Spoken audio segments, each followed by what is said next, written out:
The story starts at the Netherlands Forensic Institute about 10 years ago. In my capacity as a program director, I received an invitation to deliver a lecture about crime scene innovation at the Stellenbosch University, Cape Town, South Africa.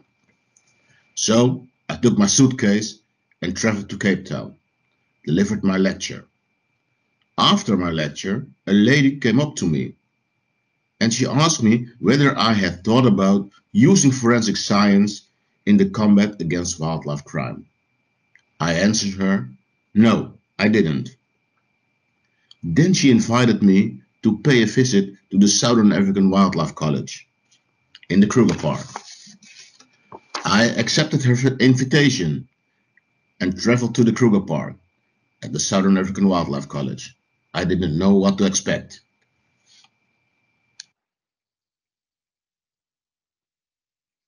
So I flew from Cape Town to Johannesburg and with a small airplane to Hoedspruit in the northern part of South Africa.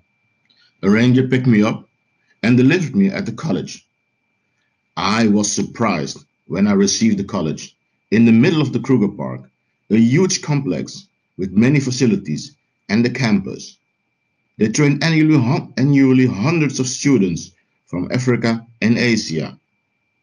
An hour later, I met with the management of the college, and they presented me a lecture about wildlife. Someone said, "It looks peaceful out here, but there's a war going on." And I will update now the story that they told me. In the fight against wildlife crime, 1,000 rangers lost their lives in the past 10 years in combat against poachers.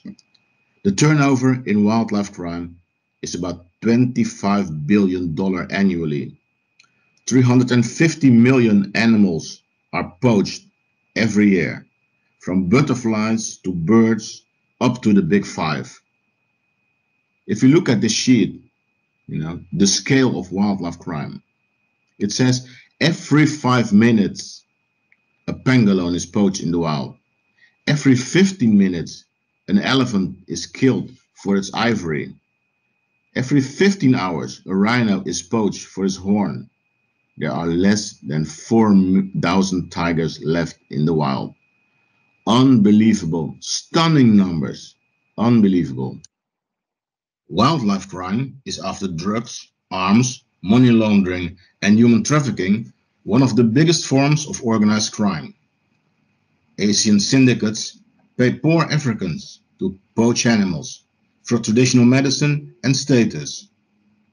Due to the high demand, 1 kilo rhino horn is more expensive than 1 kilo gold.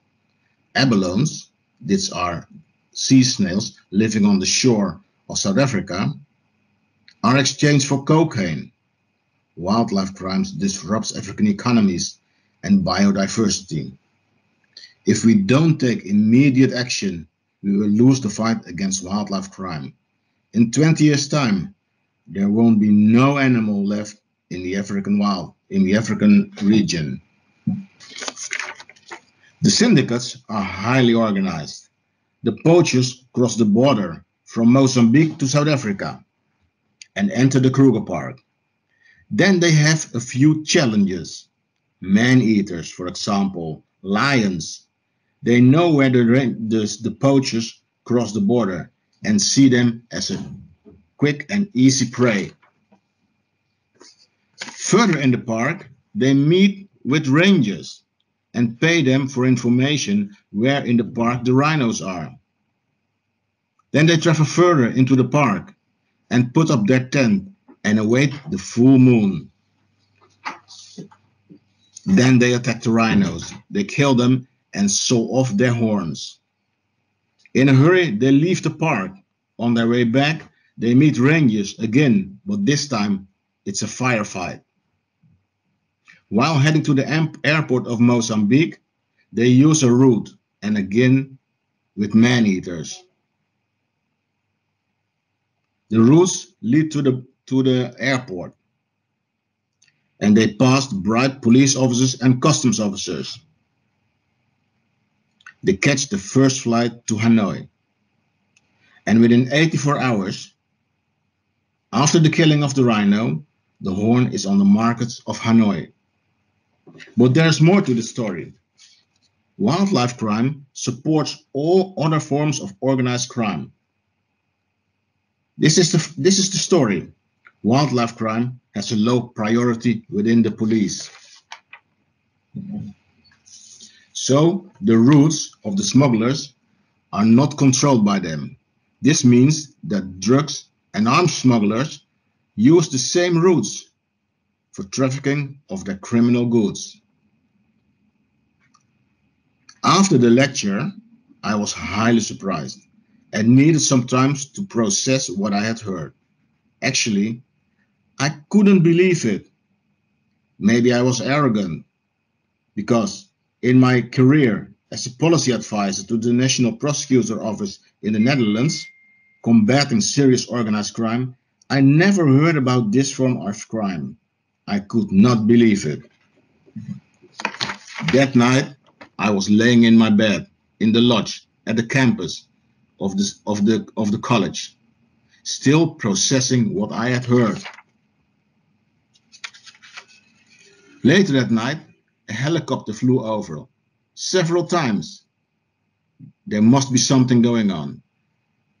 I went out of my bed to the main office of the management, and I saw someone crying. I asked, Is someone died? Had someone died? They said no. A rhino was killed 1 kilometer of the college, and the calf is running around. With the helicopter, they are looking for the calf, because if they can't find it soon, it will be prey for lions. Back in my lodge, I was again impressed, and I tried to understand what was happening. People crying because of the killing of a wild animal you don't even know? I didn't know what to think about it. I fell asleep. The next morning, the police came up and invited me to fly with a helicopter to the crime scene. After a few minutes flights with the helicopter, we arrived at the crime scene. I saw the carcass of the rhino, impressive animal that was partly eaten by hyenas. In the wild, they will be probably the first responders. The horn was sawn off. Two rangers used a metal detector to find the bullets in the enormous carcass. I stood there, and I was paralyzed of what I saw. My disbelief about what was told me disappeared at once. After a few minutes, I was ready to see what's happening through the eyes of a professional. I saw around the animal multiple forensic traces, such as shoe traces, cigarettes, a t-shirt, and cartridges. And nobody treated the scene as a crime scene. No protective clothing, and destroying all forensic traces. What struck me was that the traces are exactly the same as on a human crime scene. And what struck me even more was the fact that these animals are killed in rural areas without witnesses and statements. That means that only forensic evidence could solve these crimes. I lost myself in the moment and realized myself that as a program manager from one of the world's leading forensic laboratories, I had a certain responsibility. I was able to initiate new projects, and I had access to financial sources. In the flight back home from Cape Town to Amsterdam, I started working on a plan to establish a wildlife forensic academy in Africa.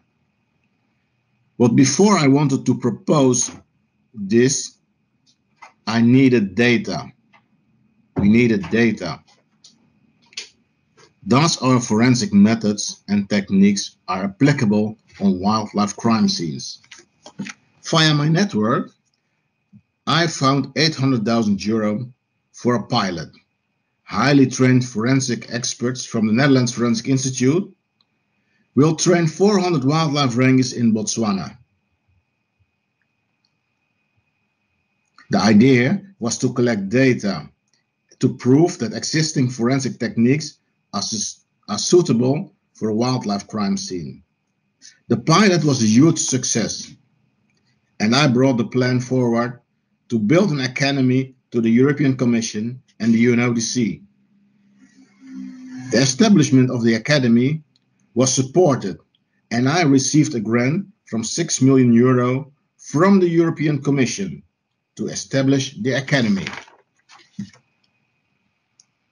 But to implement a big and new program in an existing organization brings a lot of challenges with it. We had backlogs at the Netherlands Forensic Institute and political issues. A real challenge. Due to this, I didn't get the approval and the project has stopped. The academy became my baby. I had worked for 5 years to receive the funding. That's why I didn't accept a no. And I took the decision to leave my position at the Netherlands Forensic Institute and start a private organization. The Wildlife Forensic Academy was born. I wanted to establish something in wildlife forensic that didn't exist. It had to be state of the art and a true inspiration for young people. The Academy has two challenges. Number one is the combat against wildlife poaching, trafficking, and trade to stop the extinction of endangered species. Number two, the illegal wildlife trade leading to the spread of deadly zoonoses such as COVID-19. In the past, we had AIDS, Ebola, MERS, and SARS. We have to stop the spread of zoonoses by ending the poaching, the trade, and the trafficking of endangered species. To combat these challenges, we have created the Wildlife Forensic Academy concept. The concept exists out of 3 levels, namely the Experience Laboratory, that's a simulated wildlife forensic criminal justice chain to train and inspire people. 2, the Forensic Crime Scene Training. This is training after the crime scene with the aim of prosecution and sentencing. And number 3, the Wildlife Forensic Intelligence. That's before the crime scene. We were able to predict and to prevent poaching. The first level of our concept is the Experience Laboratory. The Experience Laboratory is a simulated forensic wildlife criminal justice chain, starting at the poacher's den, I told you earlier about, and ending in the courtroom. The lab exists out of multiple crime scenes, such as wildlife crime scenes, a furniture house, and a car. Furthermore, there is a laboratory, a courthouse, and an observation room. All crime scenes and the courthouse are equipped with sensors, cameras, and microphones. In observation room, lecturers can monitor on screens the performance from their students and professionals at the scene. What scenarios did they make? How do they collect the traces? And what is their communication?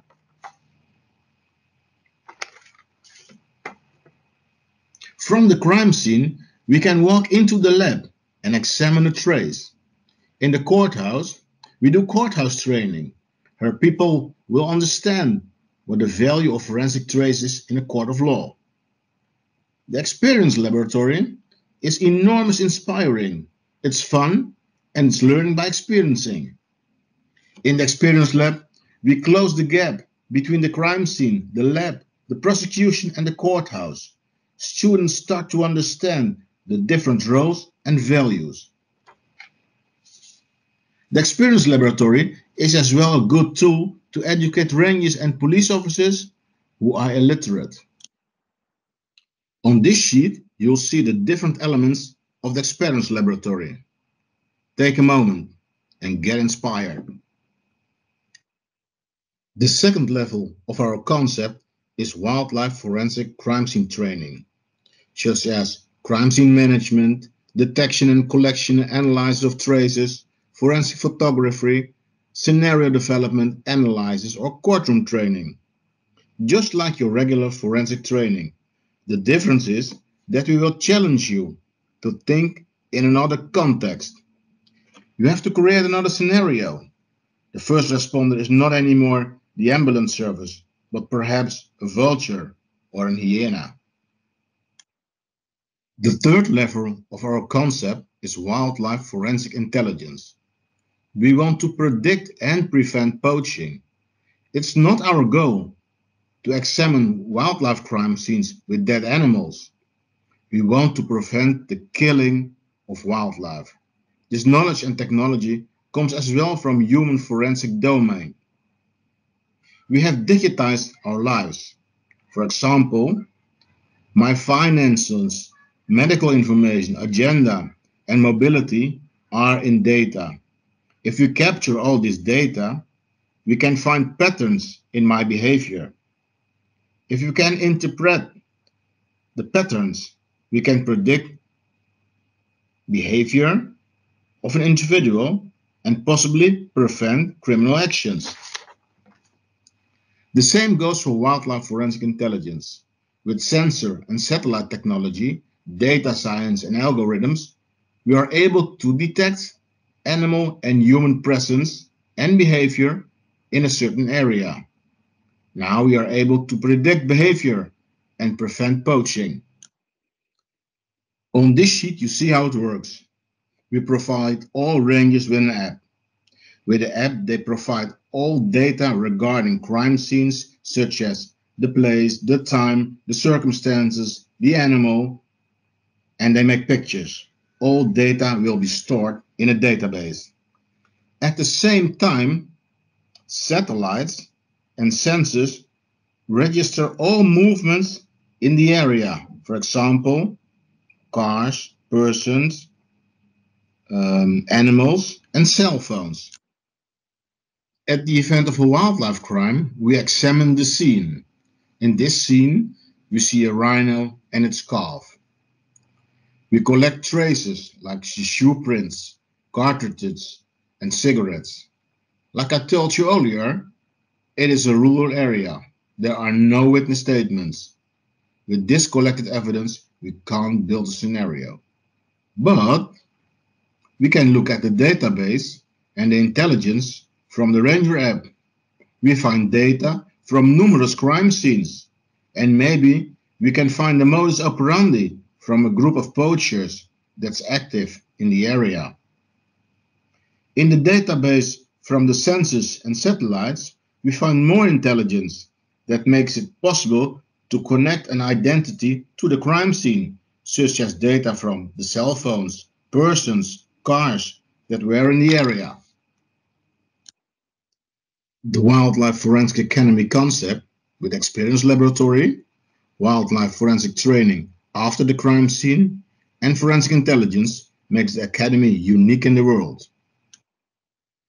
Wildlife poaching is not an African problem. Animals are poached on all continents. In the eastern part of Europe, a lot of poaching is going on. Deer, bears, wolves, lynxes, foxes are all driven towards extinction. And again, there is among rangers, police officers, and veterinarians a lack of forensic knowledge. Due to this, our academy is invited to participate in a program sponsored by the EU to establish an academy in Europe. The Wildlife Forensic Academy is proud and is looking forward to the cooperation between our academy and the Staffordshire University. On March 6, 2021, we have signed with Professor Claire Gwinnett an MOU. Together, we will promote and develop new training initiatives for students within the Wildlife Forensic Academy, including placement opportunities, research internships, and participation in courses. But what does it mean for students of the Staffordshire University? In any case, you will have the possibility to a wildlife forensic lifetime experience. Our academy delivers tailor-made courses. Students can apply for a 2 weeks or a 4 weeks course or a 3 months or a year internship. So let's have a quick look at our 2-week course. It's a tailor-made course, so in cooperation with the university, we can tailor make the course suitable for the students.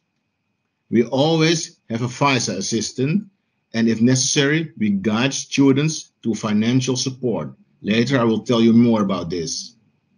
Students get always a pickup from the airport. There's a welcome dinner, an accommodation in Buffelsfontein Nature and Game Reserve, about 1 hour from bucket list city Cape Town. We have excursions, breakfast, lunch and dinner, an African SIM card, and 24/7 accessibility. The course has a lot of wildlife forensic topics. We do something about the hands-on in experience laboratory, and there are plenty educational and touristic tours around the Western Cape area. The price of this training is €2,900.